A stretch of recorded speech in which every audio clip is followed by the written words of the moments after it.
The Detroit police officer is in the hospital in stable condition after being shot on the city's west side. Police fired back and the suspected gunman is in the hospital in critical condition. Detroit Police Chief James Craig says this all started when police went to investigate a car driving the wrong way in an alley on Florence near Greenfield. 7 Action News reporter Jennifer Ann Wilson is live where this all happened. And Jen, I understand that you talked to somebody who says that she was there when this all went down. Yeah, and she says that it happened a little differently than what we were reporting. In fact, I'm standing in front of the apartment complex that this all happened just behind. She lives here at this apartment building. She approached me and said that I hadn't been reporting it quite right, and she wanted to set things straight. She said that the man who police are calling a suspect is the father of her daughter, and that the two had gone to get some fast food, and they pulled into the alley where the parking lot is for this apartment complex, pulled into a parking space, and they were sitting in the car when police approached. They pulled up and asked to see his driver's license.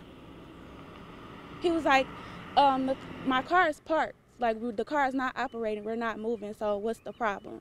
He said, oh, well, we got calls from dispatch that it was shots fired over here. Now, Detroit Police Chief Craig tells us that officers had seen a car driving at a high rate of speed the wrong way down an alley, and that's when they approached and investigated. The officers got out, and once they did that, the suspect went in reverse and pinned 2 of the 3 officers in between the cars, so they're injured as well.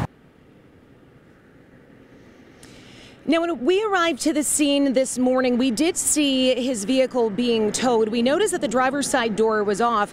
Now, the mother of his daughter tells us that the gears of that car are on the steering wheel and that it accidentally went into reverse as an officer was pulling him out of the vehicle because he wouldn't get out of the vehicle on his own, that an officer was trying to pull him out, and that accidentally that the car got put into reverse because the controls are on the steering wheel. The driver's side door hit the police car, and that's why it was missing. Now, police are telling us that the suspect shot an officer in the torso and then ran. The woman who was with him says she didn't see him pull out a gun. She didn't see him shoot anyone, but she was in the middle of gunfire, and she did see him get shot several times. As I was running towards him, I just felt the bullets just passing my head, just passing by my head. I'm screaming at the top of my lungs, and I seen him jerk his back a couple times, like 3 times as he was running. He went in and broke into a residence, and he was arrested at that point.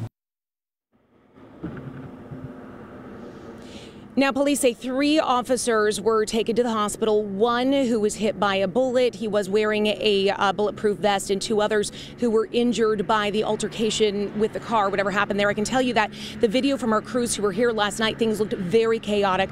A lot of first responders were here, a lot of neighbors as well. And in fact, police said after the man they're calling a suspect was shot that he took off running, and you can see there is police tape there across the street. They say that he found somebody's home. He was clearly trying to get away from police. They did find him there, took him to the hospital. He is currently in critical condition. The woman who was with him says that he is unconscious at this time. She is very concerned for him and concerned that the beginning of this incident escalated so quickly. Reporting live here in Detroit, Jennifer Ann Wilson, 7 Action News. All right, Jennifer Ann, thank you so much for that live report.